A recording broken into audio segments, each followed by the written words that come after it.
Hello, you wonderful people, and welcome to another episode of Super-Fanta-Fi. This being a show we talk about TV shows of the supernatural, fantasy, and or science fictional genre. For today's episode, I'm going to talk about the latest episode of Nancy Drew. A lot of really interesting things went down in this episode, so let's break it down.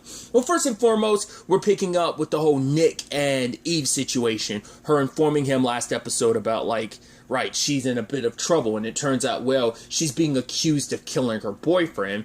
And Nick ends up coming to George and Bess for help with this situation, which Bess is dealing with the aftermath of her own circumstances of how she ends up confiding in George that she believes that she was wrong about Temperance. And because I think out of anyone, she was the one that's like, oh, we need to trust Temperance, but she all realizes, right, I was so wrapped up in trying to become a woman in white, and that's probably what Temperance wanted. I mean, I'm sure there's other means to why she did what she did to, she's, using Bess. There has to be an end result to this, that there's a piece to the puzzle that Bess serves, and she needs another woman in white to kind of fill that role to some extent. Like I said, I don't know if it has something to do with, her and Nancy specifically, whether it's supposed to be because her whole point was she wants her and Charity to become one soul, so that's a whole thing, and what that means in the grand scheme of things, we still don't know what they were actually up to. But aside from that,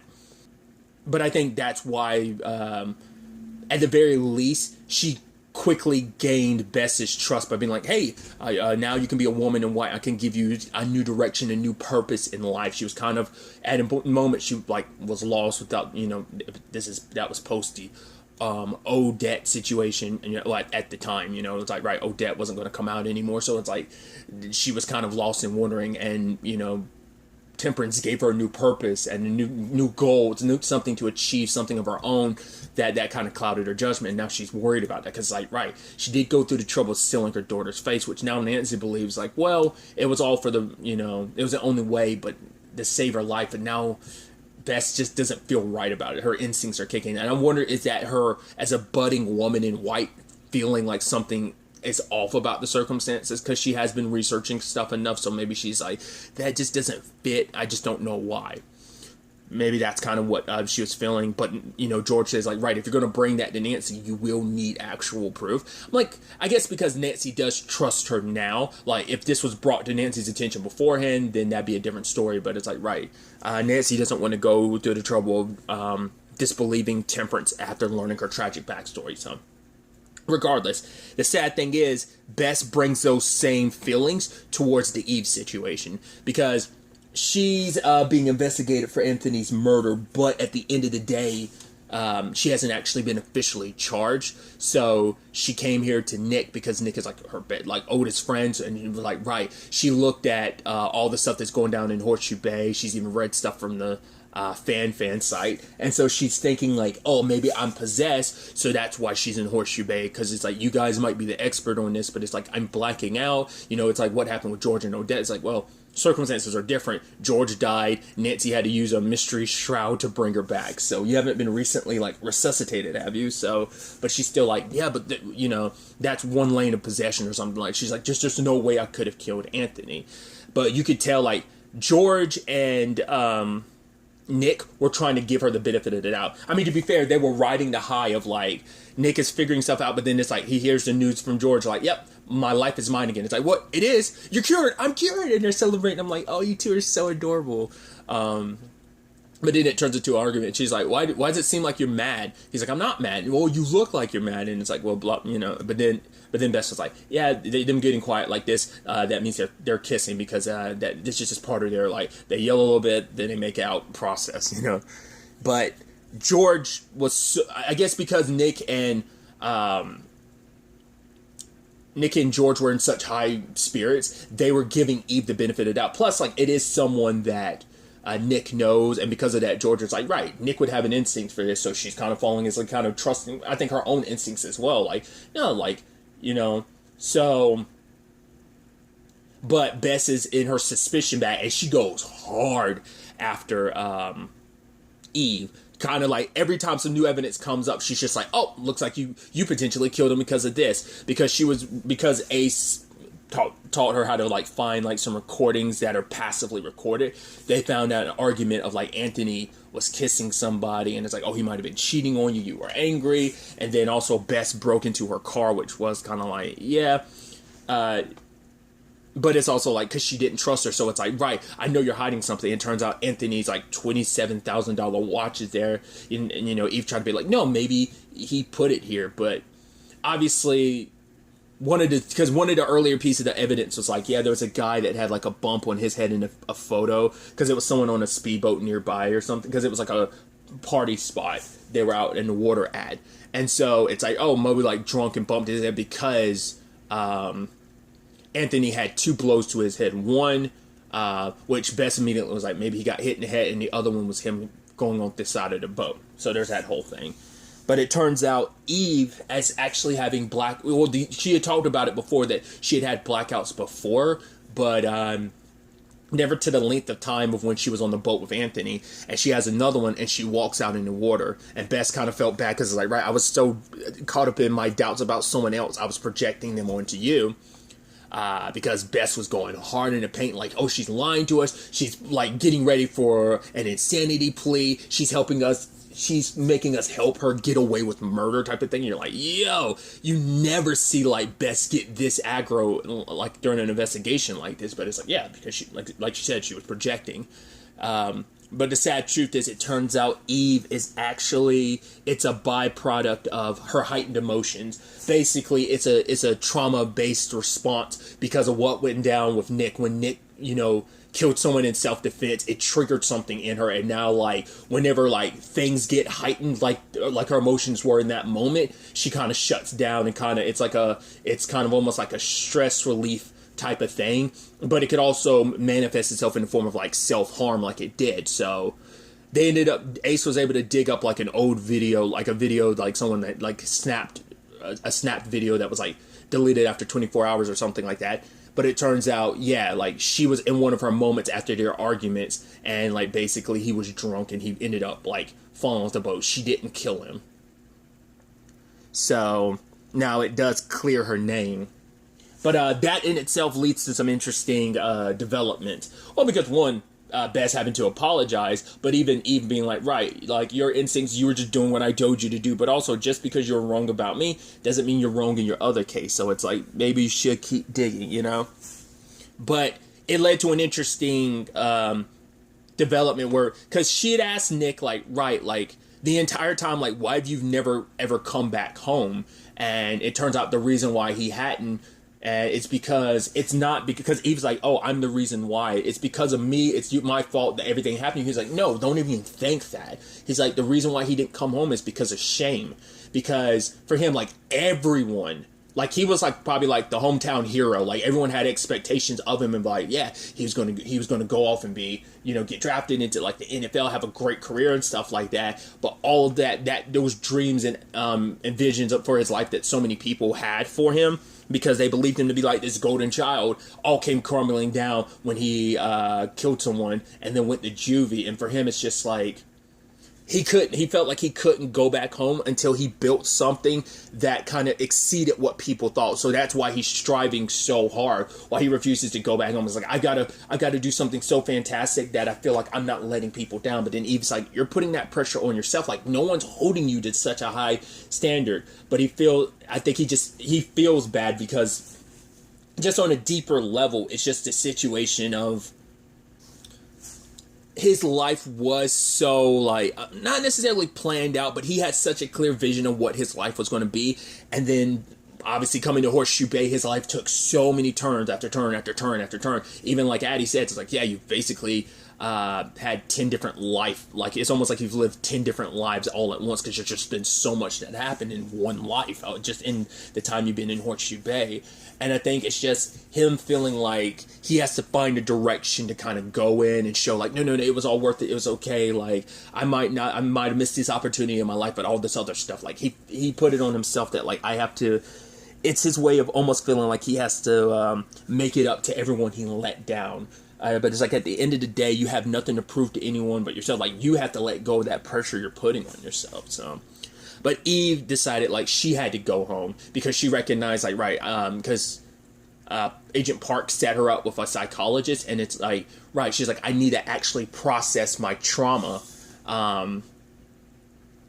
and I can't, like, I have to, like, actually go. She doesn't want to go home right now, but she needs to so she can, like, process and deal with things, which Ned, I mean, well, I'll just call him Ned, but Nick did the same thing. That's why he took, like, a step away, is because he realizes, like, how much he hasn't been processing. So him and George were so quick about, oh, let's get married tomorrow. I was like, which is, for one, I was like, that's kind of messed up because none of your friends are going to be invited to your wedding.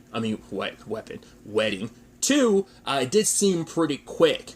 And they were in that moment, they were happy. They were like, yeah, we're going to make... It's almost like a romantic comedy, like, yeah, that moment where the music was playing when they're outside the courthouse. It's like, no, we're going to get this done. Luckily, a judge was still there. She was about to close up and go home because she's, like, the only one there. But they rushed inside, and it's like, oh, like, in that moment, George is like, oh, I need an aisle to walk down. And then, like, they go further down the hallway. He's like, is this good? And she's like, yeah. And, at first, I thought, like, she was going to be like, oh, no, like, I want all our friends to hear. I do want a wedding because I want it just us to be elope. I want all our friends there, the people we love, our families. But then it's like, no, George is like, she wants to, but she can't. Because for her, it's like, everything we've been doing is out of reaction, out of fear. You proposed to me because you thought my life was going to end, and I jumped at it, like, at this point because, you know, it's like, right, because we were saying, like, oh, why, you know, wait, because tomorrow's not guaranteed. The fact of the matter is we could die tomorrow. It's like, it's just both of them realizing, like, yeah, we've been kind of going at this fast because we've let fear dictate everything. Because it's like, right, she compared their situation to hers and Odette. It's like, yeah, but our souls being intertwined isn't going to work like it. But she's like, but isn't it the same thing? Marriage is two souls coming together. And it's like, neither one of us has really lived our lives. Neither one of us has really figured things out. We have to grow as people, because if we don't, we're basically going to, like, be stuck together, but we won't have lived our lives. Which, I get that. That's a lesson I learned the hard way, is that I've talked about time and time again, I made a relationship of mine, like, my everything. Instead of living my own life, I kind of, like, threw myself into this relationship. Nothing against my significant other at the time. It's just, like, I was feeling some voids in myself. Like, I wasn't processing and dealing with, like, a lot of my own issues. But now I recognize, like, right, like, you know, people need to grow together. So it's like, right, let's live our own lives, figure things out. Because even Ned's like, yeah, he's got stuff that he hasn't really processed and dealt with. So it's like, right, we'll grow together side by side as we're, like, figuring things out. Because, like, yeah, we don't need to speed through things because we're so afraid of, like, things being so short that we're so busy rushing to tomorrow. It's like, yeah, tomorrow's not guaranteed, but there's no need to rush. It's okay to just take things slow. Let's go at our own pace as we grow, not just solely, but also grow side by side and together, and then we can grow together. You know, so she ends up giving Nick back the ring, and she's like, I hope that you will propose to me again someday, Ned Nickerson. And he's like, you know I will, George fan. So I thought it was a cute moment. And I think that's beautiful because it's not like the engagement has been broken off, but it's almost like on hiatus for now until we're in the right moment where we're proposing to each other, not out of fear, but because we've grown together and it's the right moment, you know? So I think that's actually kind of a beautiful, like, take on that, because they have been kind of like their relationship has been, like, super fast tracked just because of everything going on. So there's that element. There's a whole situation with Bess about the whole Temperance thing, which I thought was interesting. She tried to take a picture of the evidence because she found Temperance's letters, and it's like, right, I found the proof that she manipulated us, everything last episode, she set that up. But at first, like, Bess couldn't take the picture, and then the moment she tries to leave with the evidence, it burns up. So it's like, cool. So Temperance must have those pages enchanted so that it can never technically leave the bounds of that hall. So any pictures of it will always be blurry, and also if it tries to leave, it will be automatically. They're meant to self-destruct, essentially. So it's her way that's like, even if no one could ever take that anywhere. So I guess she set that up just in case Bess did ever stumble across it, because she probably knew, like, if anyone would find it, it would be Bess. I don't know. I mean, it shows you just how far in advance Temperance has contingency plan upon contingency plan. I mean, granted, the lady's been alive for a long time, and she knows how to cover her tracks while also ensuring herself that she's able to get what she needs and wants. So that's definitely going to be interesting. Especially because she's trying to find a way. Like I said, she's so busy trying to get evidence, because she's like, right, I need evidence to bring to Nancy, because it can't just be my gut feeling. But I think if you brought it to Nancy, like, Nancy would probably work with you on it, but still. But it's almost interesting. It's almost like you're kind of adopting Nancy's bad habit of, which I love. Really quickly, I love that Bess had to admit, like, oh yeah, like, here's Anthony's watch. I kind of took it, bad habits. Like, right, that hasn't come up for a while, has it? Like, that bad habit of hers of stealing stuff, taking especially shiny stuff, like, that hasn't come up in a while, has it? Not to my recollection. I thought that was kind of a neat thing to bring that back, to be like, oh yeah, I completely forgot. That's like a little, like, idiosyncrasy that she kind of has. But other than that, Nancy is talking to Agent Park about, now that they know what they know, now the question is, like, what are we going to do? But for Park, it's like, there's not much we can do. Like, yeah, we know there's at least 2 more victims out there with Charity's soul in it, but we can't really do much, considering, like, we can't even begin to build a profile on something like the supernatural. Extremely sad. I guess I love that that's their code word for the supernatural. But Ace is working on everything in the library, and he's thinking that he's hearing Charity's voice, which that leads into this whole conversation about, like, right, just because, well, if Charity's soul and a ghost are a separate thing, then how is it that she's reaching out, about, like, all of this? Like, wouldn't that mean it's Charity's soul? It's like, well, not necessarily, because he's new at this whole supernatural thing. The problem is, though, because of the code and everything that's coming in, it's like Charity's soul isn't the only one here. Other souls have kind of been washed on shore, so they're kind of drowning out all the other voices. Sad thing about having, like, Horseshoe Bay be the epicenter of a lot of supernatural stuff. But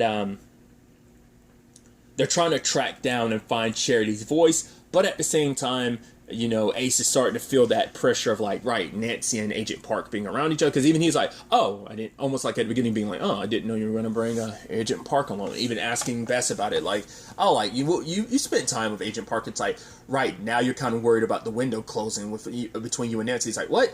I don't know anything about any windows or feelings. Like, why would you? She's like, I know, I haven't, like, I know. So, just like Ace has kind of been there, like, kind of her right hand when it comes to relationships and stuff, like, she's kind of there to help him out in that regard of, like, yeah, I'm going to be, like, she kind of plays a little bit of a role of his Cupid. But Park and Nancy get stuck down there where the cage is, and they do some investigating of their own, which Nancy's, much like George and Nick are kind of rushing things, so it's Nancy, because she's taken it upon herself. Like, she's put everything on her shoulders, that the fact is that she feels the need to, like, put everything on her, that the entire town is counting her. I mean, to be fair, when these murders started happening, people are like, okay, Nancy, what do you think? Because she's the local town sleuth that's kind of solved cases, helped save the day on multiple occasions, so she feels the responsibility. I think there is an element of, well, her family is, this all is connected. This is connected to her family, the Hudsons, so that draws her into this situation even more. But Park is, like, taking, like, right, sometimes what you need to do is do nothing, kind of take a step back. And it actually works, because it does give them epiphanies, because Park starts to think, because initially they're like, right, like, Beckett Dow did what he did because of his mom, Cora, and everything. But then, because it's like, right, hatred is what was a motivator. But that's when Park asks, have you ever been in love? And it's like, what are you talking about? It's like, well, look at the cage. There are bolts that are on the outside, but there are bolts that existed, that, like, there are different bolts used on the inside, meaning that this cage was finished from the inside. So, and they start speculating that this whole Copperhead thing isn't, like, necessarily, like, a curse because of his mom, but because of Charity, that both of them were so in love with each other. It's like, right, what did Charity say to her mom? You don't even know the power of our love. So basically, Beckett is trying to collect the souls of his the woman he loves. Hence why he also held on to that doll so wholeheartedly, because we know that was something important to her. It was special to her as a little girl. Basically, they wanted to make sure, like, if they were ever away from each other, they'd eventually find their way back to each other. Which Nancy's immediately like, well, how, the Temperance says that once the Copperhead and Charity find their way to each other, they'll basically end up destroying each other once they're, like, the souls are complete, and Charity's soul with Beckett Dow's will just, like, end up disappearing. It's their way to ensure that they're together forever.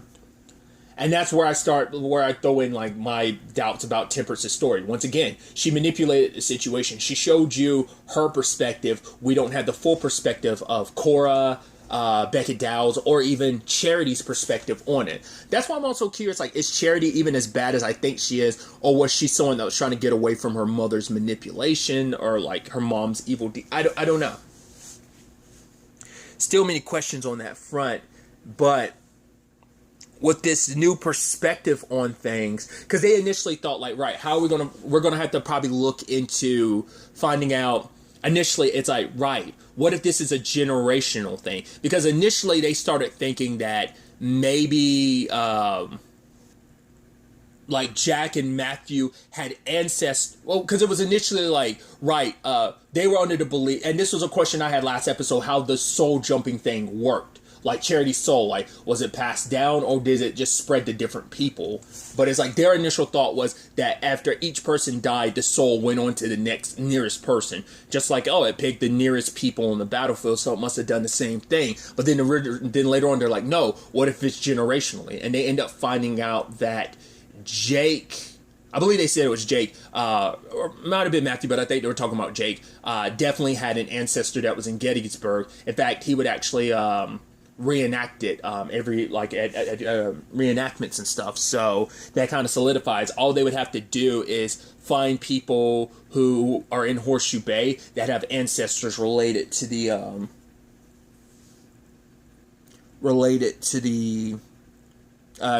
Gettysburg, because that would give them an idea of, like, an easier way. It's still a long list, but it gives them a better chance of finding the other two pieces of Charity's soul, which my thought immediately is, like, I think at least one of them is going to be someone that's a part of the group. And I'm assuming it's going to be Ace. I think Ace has a part of Charity's soul in him, but maybe that's the case, maybe it's not.